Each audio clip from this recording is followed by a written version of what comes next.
nagapahayag kira, kung bisan anong pilaman pabis ka mo nagkakaon sa kanyaw, sa literal ng mga pagkaon, dapat nagkakaon makita sa espiritual na pagkaon.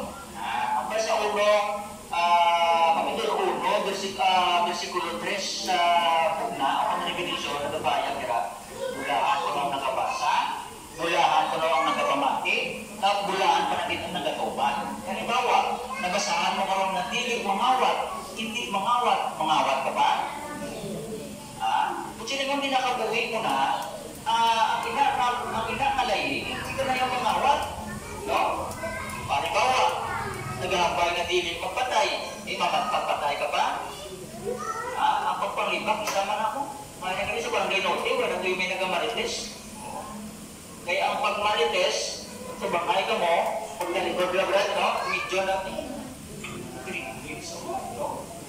Kaya mo na, kinagasa